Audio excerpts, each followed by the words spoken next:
안녕하세요. 새벽이에요. 오늘도 들러주셔서 감사합니다. 따뜻한 옛 이야기 한 자락 들으시며 잠시 쉬어가세요. 새벽 안개가 물안개처럼 피어오르는 산꼬라천가. 나무를 하러 산에 오른 사내 영달은 지게를 벗어 바위에 걸쳐놓고 한숨 돌리려던 참이었다. 그런데 물가 쪽, 저 버드나무 그늘 아래 뭔가 하얀 것이 보였다. 그는 눈을 찡그리며 중얼거렸다. 저게 뭐지? 가까이 다가가니 젊은 여인이 얼굴을 진흙탕에 묻은 채 엎드려 있었다. 이게 무슨 일이요? 영달은 잠시 망설이다가 무릎을 꿇고 여인의 코 밑에 손등을 가져다 댔다. 희미하지만 분명히 숨결이 느껴졌다. 아직 살아있어. 그는 재빨리 여인을 업었다. 젖은 치마가 그의 등을 적시고 차가운 물기가 속옷까지 스며들었지만 아랑곳하지 않았다. 지게는 그대로 둔 채 그는 산길을 한 걸음에 내려갔다. 영달의 초가집은 산골 끝자락에 외따로 서 있었다. 문을 박차고 들어가자 찬 기운이 코를 찔렀다. 아궁이는 식은 지 오래였다. 아이고, 방이 다 식었구만. 그는 서둘러 여인을 온돌방에 눕히고 곧장 부엌으로 달려가 장작을 지폈다. 대야에 물을 길어다 헝겊을 적셔 여인의 얼굴과 손에 묻은 흙을 조심스레 닦아냈다. 팔과 이마에는 가시에 긁힌 듯한 붉은 자국들이 가득했다. 대체 무슨 일을 당한 것이야? 영달은 밤새도록 잠을 이루지 못했다. 여인의 이마에 손을 얹어보고 호흡을 살피고 이불을 덮어주기를 반복했다. 괜찮겠지? 죽으면 안 되는디. 창밖에서는 빗소리만 끊임없이 들려왔다. 이틀이 지나도록 여인은 눈을 뜨지 않았다.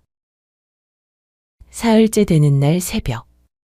동쪽 하늘이 희끄무레하게 밝아오고 방 안에 희미한 햇살이 스며들었다. 그때 여인이 천천히 눈을 떴다. 낯선 천장, 낯선 방, 낯선 냄새. 살았구나. 근데 여기가 어디지? 여인은 화들짝 놀라 몸을 일으켰다. 온몸이 욱신거렸지만 일단 주위를 살폈다. 낡았지만 깨끗한 방.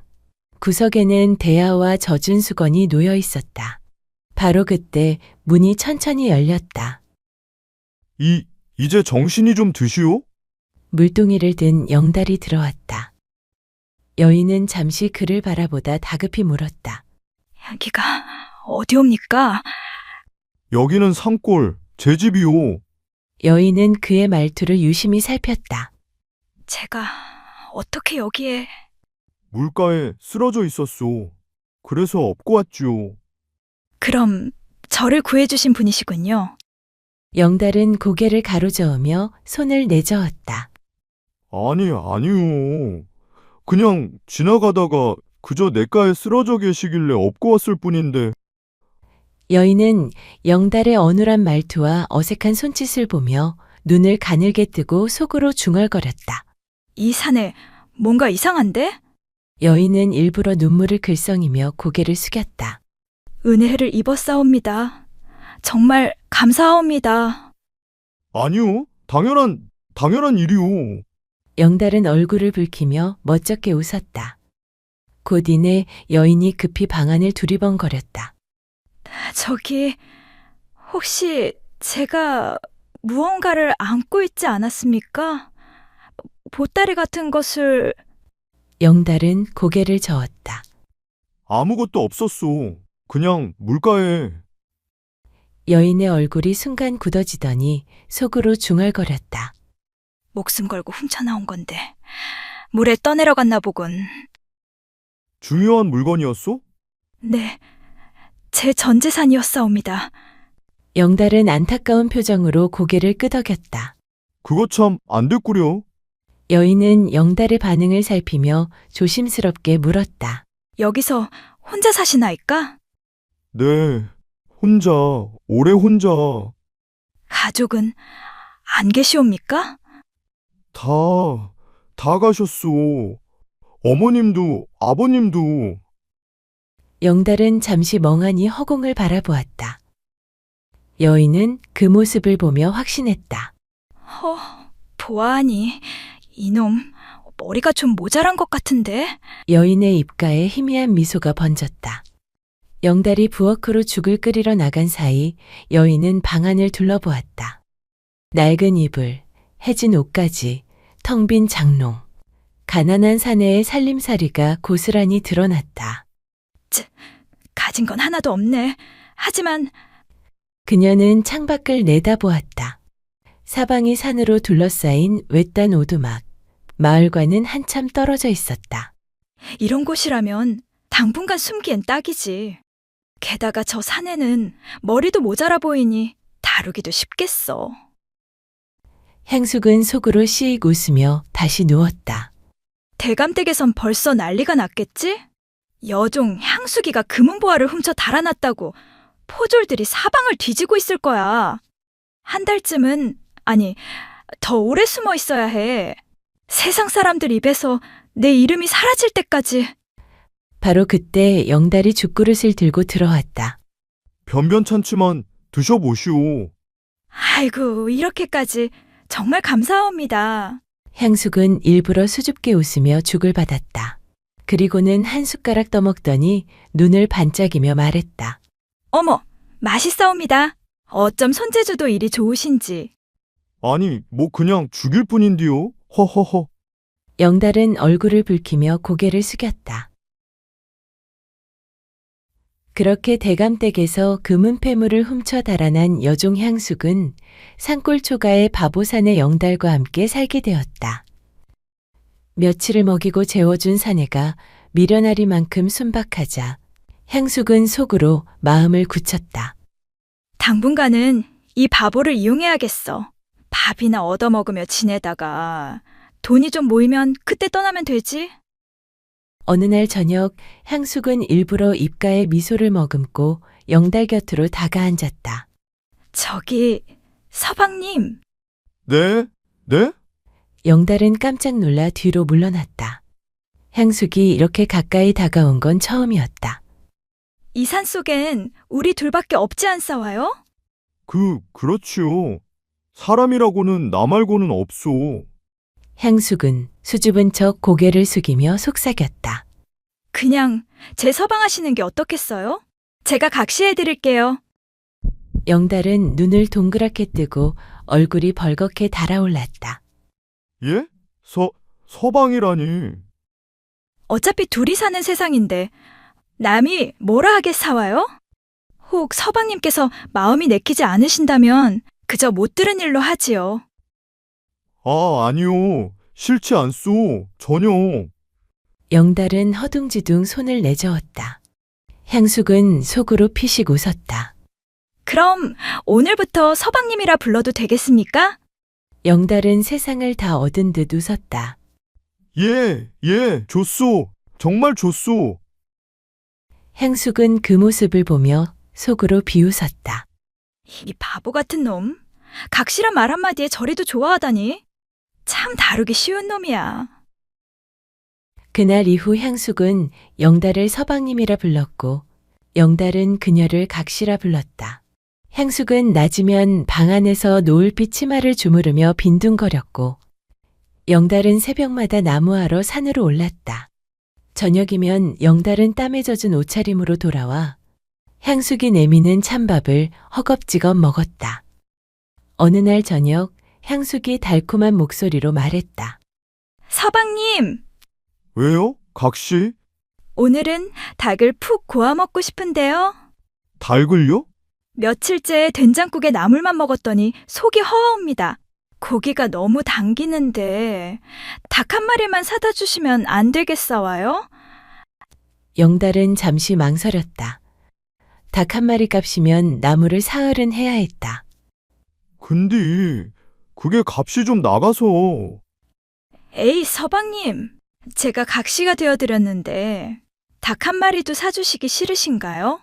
향숙은 일부러 삐친 표정을 지으며 고개를 돌렸다. 아, 아니요. 싫은 게 아니라. 그럼 사다 주시는 거죠? 네, 네, 알았소. 내일 나무를 더 많이 해서 장에 팔고 오리다. 어머, 정말요? 전 서방님밖에 없다니까요. 향숙은 환하게 웃으며 그의 팔을 잡았다. 영달은 얼굴이 붉게 달아올라 허둥지둥 고개를 끄덕였다. 그녀의 눈빛은 달콤했지만 그 속엔 이미 계산된 그림자가 비쳤다. 그 후로 영달은 손에 굳은 살이 박히도록 일했다. 새벽부터 밤까지 나무를 하고 그 나무를 지고 먼 길이를 걸어 장터로 갔다. 그 돈으로 향숙이 원하는 것들을 사다 바쳤다. 천조각 비녀, 고깃덩이, 엿떡. 향숙이 무엇을 말해도 영달은 거절하지 않았다. 어느 날 저녁 향숙이 솥뚜껑을 들추며 말했다. 오늘은 닭이 아주 푹 익었어요. 서방님, 이리 와 앉으시지요. 네, 둘은 마주 앉아 식사를 했다. 김이 모락모락 나는 닭고기를 보며 영달은 침을 꿀꺽 삼켰다. 많이 드세요, 서방님. 각 씨는 더 안 드시오? 전 배불러요. 서방님 많이 드세요. 향숙은 닭다리를 영달의 그릇에 올려놓으며 웃었다. 고맙소, 각 씨. 뭘요? 당연한 걸요. 향숙은 살짝 눈웃음을 치며 물었다. 그나저나 서방님, 한 가지 궁금한 게 있는데요. 무엇이오? 서방님께서는 태어나실 적부터 말씀이 느리셨나이까? 영달은 숟가락을 멈추고 고개를 숙였다. 잠시 침묵이 흘렀다. 아니요. 그럼 원래는 똑똑했다 하더이다. 향숙의 눈빛이 변했다. 그녀는 몸을 앞으로 기울이며 물었다. 그럼 어쩌다가 영달은 멀리 창밖을 바라보았다. 그의 눈빛이 흐려지며 목소리가 점점 가라앉았다. 그게 제가 10살 적이었소. 15년 전 10살 무렵의 영달은 대감댁 노비의 아들이었다. 그 집의 딸 수연과는 같은 또래로 어려서부터 몰래 정을 쌓았다. 봄이면 뒷동산에서 나비를 잡고 저녁이 되면 장독대 뒤편에서 숨바꼭질을 하며 깔깔 웃었다. 영달아, 내일도 놀자.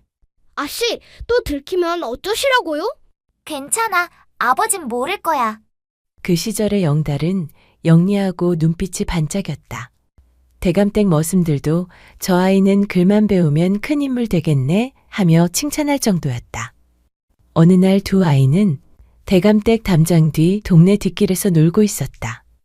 봄바람이 불고 먼 길에서 말발굽 소리가 점점 가까워졌다. 영달아, 어서 피해라! 저기 말이 온다! 어디요? 순간 골목 모퉁이를 돌아 달려오던 말 한 필이 고삐가 끊어진 채 미친 듯이 질주해왔다. 순식간에 말은 수연의 눈앞까지 치달았다. 영달은 생각할 틈도 없이 달려들어 수연을 껴안고 뒹굴었다. 그의 머리가 뒤편의 큰 돌에 부딪히며 묵직한 소리와 함께 피가 번졌다. 영달아! 영달아! 눈 좀 떠봐. 수연이 울부짖었다. 영달은 흐릿하게 웃음을 짓고 아씨, 안 다치셨죠? 하고 중얼거린 뒤 눈을 감았다. 그날 이후 영달의 말은 느려지고 눈빛은 어딘가 멍해졌다. 대감댁 사람들은 수군거렸다. 저놈은 이제 쓸모 없어졌구나. 얼마 지나지 않아 영달의 아버지는 사고로 세상을 떠나고 병든 어머니와 함께 산골로 쫓겨났다. 떠나는 날, 수연은 몰래 마당으로 나왔다. 그녀는 머리끝을 묶고 있던 나비 수놓은 붉은 댕기를 풀어 영달의 손에 꼭 쥐어주었다. 이건 내 보물이야. 나중에 다시 만나면 꼭 돌려줘야 해. 미안해, 영달아. 그녀의 손끝은 떨렸고 영달은 말없이 고개를 끄덕였다. 그날 이후 그는 그 붉은 댕기를 고이 간직하며 세월을 보냈다. 시간이 흘러 10살 소년이던 영달은 이제 느린 사내가 되어 산골 끝자락의 초가에서 홀로 살아가고 있었다. 닭국의 김이 천천히 식어가고 있었다. 그날부터 말이 더뎌지고 머리가 자꾸 멍해졌어. 영달의 눈가에 눈물이 맺혔다. 어머니가 돌아가시기 전에 그러셨어. 영달아, 사람을 너무 믿지 마라. 하고요. 세상에, 그런 일이 다 있어 와요. 향숙은 그런 글을 보며 속으로 생각했다. 불쌍한 놈. 하지만 그게 나랑 무슨 상관이람? 어쨌든 지금은 바보일 뿐이고 내가 이용하기엔 딱 좋은 놈이지. 시간이 흘러 닭고기를 함께 나누던 날로부터 1달, 2달이 지났다. 초가 안은 여전히 가난했고 마당 한켠엔 장작개비들이 어지럽게 쌓여 있었다. 향숙은 방에서 뒹굴며 중얼거렸다. 1달, 2달이 지나도 달라지는 게 없네. 이놈의 초가집은 비가 새고 먹을 것이라고 남을 뿐이야. 바보를 부려먹으면 편할 줄 알았는데 이젠 지겨워 죽겠네. 그녀는 방 구석에 보자기를 풀었다. 안에는 엿조각 몇 개와 낡은 비녀 하나가 덩그러니 들어 있었다. 이게 다라니. 내가 이런 꼴을 보려고 그 금을 훔쳐 달아난 게 아닌데. 밖에서는 영달이 장작을 패는 소리가 들려왔다. 향숙은 피식 웃었다. 참 한심한 놈. 하루 종일 나무나 패고 있으니. 하지만 언젠가는 여길 벗어나야지. 장터로 내려가면 길이 열릴 거야. 며칠 뒤 향숙은 말했다. 사방님, 저 장터에 좀 다녀올까 해요. 장터를요? 집에만 있으니 숨이 막혀요. 장터에 나가 일거리라도 찾아볼까 하는데. 영달은 잠시 망설이다 고개를 끄덕였다. 그리하시오. 다만 조심은 하시구려. 향숙은 웃으며 산길을 내려갔다. 장터는 사람들로 붐볐다. 향숙은 한참을 두리번거리다가 막걸리 주막 앞에서 걸음을 멈췄다. 일거리를 찾으려면 주막이 제일 나을지도. 문을 열고 들어서자 안쪽에서 낯선 사내의 웃음소리가 들려왔다. 낯선 얼굴이구만. 어디서 오셨소? 향숙이 고개를 돌리자 다부진 어깨에 수염이 성긴 젊은 사내가 잔을 들어 올리며 웃고 있었다. 그냥 잠시 묵는 중이요. 향숙은 애써 시선을 피하며 대답했다. 그러나 사내의 눈길은 이미 그녀의 손끝과 옷자락을 훑고 있었다. 낯선 아씨가 이런 주막에 웬일이시오? 혹시 일거리를 찾으시는 건 아니고? 어떻게 하셨소? 허허, 보면 알지요. 주모, 여기 막걸리 한 사발 더 주시오. 사내는 막걸리를 향숙 앞에 내밀며 말했다. 이 술은 제가 사겠소. 처음 보는 인연이니 한 잔 나누시죠. 향숙은 잔을 받아 한 모금 마셨다. 이 근처 사람은 아닌 것 같은데. 어디서 오셨소? 산 너머에서 잠시 머물고 있소. 혼자요? 아니요, 서방이 있소. 그런데 일거리를 찾으시다니. 서방이 벌이가 시원찮은 모양이군요. 향숙은 대답 대신 술잔을 기울였다. 사내는 피식 웃으며 말했다. 제 이름은 춘복이라 하오. 이 장터에서 짐을 나르는 품팔이를 하고 있지요. 그날 이후 향숙은 장터에 나올 때마다 슬며시 주막에 들렀다. 춘복은 언제나 그 자리에 있었고 둘은 막걸리 한 사발을 사이에 두고 웃음을 나눴다. 서방은 아씨께 잘해줘? 착하기만 하지요. 처음엔 그 착함이 고마웠는데 이제는 그게 족쇄 같아요. 춘복은 잠시 그녀를 바라보다 낮게 말했다. 그렇다면 서방을 떠나는 게 어떠오? 세상은 넓고 길은 많지 않소. 춘복은 품속에서 은자 몇 양을 꺼내 탁자 위에 올려놓았다. 향숙의 눈빛이 흔들렸다. 사실 며칠 뒤 한양으로 떠날 참이었소. 생각이 있다면 함께 가시지요. 정말 그럴 수 있을까요? 당연하지요. 내가 함께 있잖소. 춘복의 목소리는 달콤했고 향숙의 마음은 흔들렸다. 그 바보 같은 놈이랑 이 총구석에 더 있다가 미쳐버리겠어. 이 사내라면 함께 나가도 좋을지 몰라. 그녀의 마음속에서 무언가 꿈틀거렸다. 그날 밤 향숙은 초가로 돌아왔다. 부엌에서 죽을 끓이던 영달이 마당으로 뛰쳐나왔다. 그는 향숙을 보자 환하게 웃었다. 각시, 오늘은 일이 잘 됐소? 네, 뭐 그런 대로요. 그럼 다행이구려. 배고프지 않소? 죽을 끓여뒀는디. 또 죽이요? 난 됐소이다. 향숙은 등을 돌려 방으로 들어갔다. 영달은 그 뒷모습을 바라보다가 조심스레 물었다. 각시, 오늘은 왜 그리 기분이 좋아 보이오? 에이, 별일 아니에요. 향숙은 조용히 웃으며 시선은 어딘가 먼 곳을 향하고 있었다. 그날 밤, 달이 검게 가라앉은 시각이었다. 향숙은 보자기에 엽전 면잎과 낡은 비녀를 챙겨 품에 넣었다. 영달은 깊이 잠들어 있었고 방 안에는 장작 타는 냄새만 희미하게 돌았다. 이 지긋지긋한 산속 생활도 이젠 끝이야. 그녀는 조심스레 문을 열자 문 밖에는 춘복이 기다리고 있었다. 준비는 다 됐소? 예? 향숙은 보자기를 품에 꼭 끌어안고 뒤도 돌아보지 않은 채 춘복과 함께 산길 아래로 조용히 걸어 내려갔다. 다음 날 새벽, 영달은 이불 옆이 텅 비어 있는 걸 보고 멍하니 앉아 있었다. 각시? 각시 어디 가셨소? 그는 초가집 주위를 돌고 산비탈과 냇가까지 내려갔으나 사람 지나간 흔적조차 없었다. 그날 오후 장터까지 내려가 묻고 또 물었다. 혹시 젊은 여인 하나 본 적 없으시오? 이름은 향숙이라 하는데. 마을 안악이 손을 털며 말했다. 아이고 영달이 그 향숙이 말이제? 얘 보셨소? 봤지. 춘복이 그자랑 주막서 술 마시며 낄낄대더니 결국 둘이 눈 맞아 도망갔다더라. 또 다른 장정이 말을 보탰다.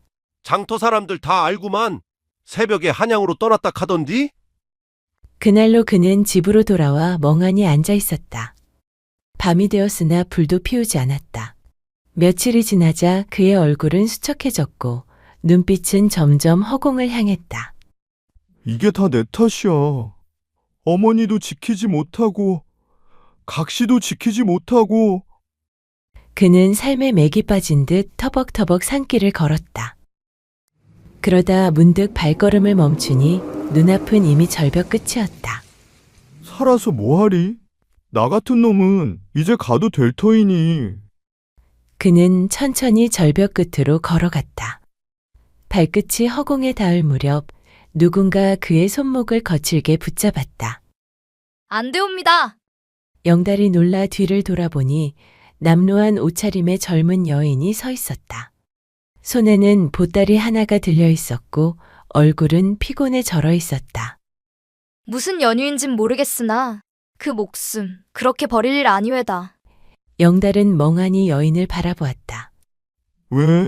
왜 나를 붙잡았소? 사람이 사람을 그냥 눈앞에서 죽게 둘 수는 없잖소. 그녀는 떨리는 손으로 영달의 팔을 더 꼭 붙잡았다. 보따리 끝에서 찢어진 천 조각이 바람에 흩날렸다. 절벽 끝에 선 영달은 어깨를 들썩이며 울고 있었다. 나 같은 놈, 살아서 뭐하오? 사람도 못 지키고, 사람한테 버림받고, 바보인디 쓸모도 없는디. 그냥 여기서 끝내는 게 옳지요. 그는 눈물을 훔치며 한 발을 내디디려 했다. 그러나 여인이 그의 팔을 세게 붙잡았다. 안 되옵니다. 지금 여기서 끝내버리면 다시 살아볼 길도 없지 않겠소. 영달은 고개를 떨군 채 중얼거렸다. 놔두시오. 목숨 살려준 건 고맙지만 나 같은 놈 붙든다고 뭐가 달라지겠소. 저도 잃은 게 많습니다. 하오나 죽을 자리는 아니지 않소. 그 말에 영달은 더 이상 버티지 못하고 무너져 울었다. 바람이 절벽을 스쳐 지나갔고 두 사람은 한참 동안 말없이 서 있었다. 결국 영달은 그 여인을 데리고 초가로 돌아왔다. 그러나 사람에게 깊이 상처받은 영달은 그녀에게 따뜻함을 나눌 마음조차 남아있지 않았다. 저희 집에 오래 계시지는 마시오. 저는 이제 사람을 못 믿겠소. 여인은 고개를 숙였다. 저도 믿을 만한 사람은 아니오나 지금 당장 갈 곳이 없사옵니다. 그녀는 품에 안은 보따리를 내려놓고 흐느끼듯 말했다. 저희 집 여종이 아버님과 오라버님께 누명을 씌우고 집안 폐물을 몽땅 훔쳐 달아났사옵니다. 아버님은 그 충격에 쓰러져 돌아가시고 오라버님은 옥에 갇히셨사옵니다. 저는 혼자 남았습니다. 여인은 눈물을 훔쳤다. 그 모습에 영달의 마음 깊은 곳이 서서히 흔들렸다. 그래도 때 되면 떠나시오. 내가 그리 살려드릴 만한 사람은 아니니. 며칠이 흘렀다. 여인은 말없이 살림을 거들었고 영달은 산에 나무를 하러 다녔다. 둘 사이에는 불편한 침묵만이 남아 있었다. 어느 날 영달이 장에 간 사이 여인은 방안을 정리하다 낡은 보자기 하나를 발견했다. 그녀는 조심스레 그것을 펼쳤다. 햇살에 반짝인 순간 여인의 손이 멈췄다. 아니, 이건 여인은 손을 떨며 속삭였다. 설마 저 사람이... 마침 문이 열리고 영달이 들어왔다. 여인은 댕기를 손에 든 채 그를 바라보았다. 이 댕기 어디서 났소? 그건 옛날에 어떤 아씨가 줬소. 어떤 아씨요? 말해서 다칠 뻔했는데 내가 막아드렸지요. 그때 준 거요. 여인의 눈동자가 흔들렸다. 그 아씨 이름 혹시 기억하오? 이름은 수연이라 했던가? 그래요, 수연. 그의 입에서 그 이름이 흘러나오자 여인은 댕기를 가슴에 꼭 껴안고 울음을 터뜨렸다. 네가 정말 영달이니? 나야 수연이. 네가 구해줬던 그 수연이. 영달은 멍하니 그녀를 바라보다 그제야 모든 기억이 서서히 떠올랐다. 그럼 수연 아씨? 수연은 눈물을 닦으며 고개를 끄덕였다. 어떻게 이렇게 다시 만나다니. 네가 살아만 있다면 그걸로 족하다 여겼다. 그날 네가 아니었으면 내가 죽었을 거야. 그 대가로 네 인생이 무너졌는데 내가 어찌 너를 잊고 편히 살 수 있겠느냐. 그날 저녁 두 사람은 오랜만에 함께 밥을 지었다. 서로의 말은 많지 않았지만 눈빛만으로도 모든 걸 알 수 있었다. 수연을 만난 뒤 영달의 삶은 조금씩 숨을 돌리기 시작했다. 그러던 어느 날 마당에서 장작을 패던 영달의 귀에 담장 너머로 흐느끼는 소리가 들려왔다. 영달이 고개를 돌리자 해진 겉옷을 걸친 여인이 비틀거리며 마당으로 들어섰다. 향숙이었다. 머리칼은 헝클어지고 발은 흙투성이었으며 두 손은 피로 얼룩져 있었다. 영달은 도끼질을 멈추고 그 자리에 굳어섰다. 향숙이? 그녀는 영달을 보자마자 그대로 무릎을 꿇었다. 서방님, 제발 용서해 주세요. 제가 죽일년입니다. 향숙은 울음을 터뜨리며 땅에 머리를 박았다. 서방님, 나 좀 살려줘요. 내가 죽을 죄를 지었소. 그 산에 춘복이란 놈, 제가 믿은 죄입니다. 저를 한양으로 데려가서는 돈 받고 여종으로 팔아먹었습니다. 목숨만 간신히 건져 가까스로 도망쳐 나왔습니다. 영달은 아무 말도 하지 못한 채 그녀를 바라보고만 있었다. 그때였다. 바구니에 산나물을 담아 산길에서 내려오던 수연이 마당에 엎드려오는 여인을 보고 걸음을 멈췄다. 그리고 그 얼굴을 보자 숨이 멎었다. 너는... 향숙도 울음을 멈추고 고개를 들었다. 그 순간 두 여인의 시선이 마주쳤다. 아씨가 여길 어찌... 수연의 입술이 떨렸다.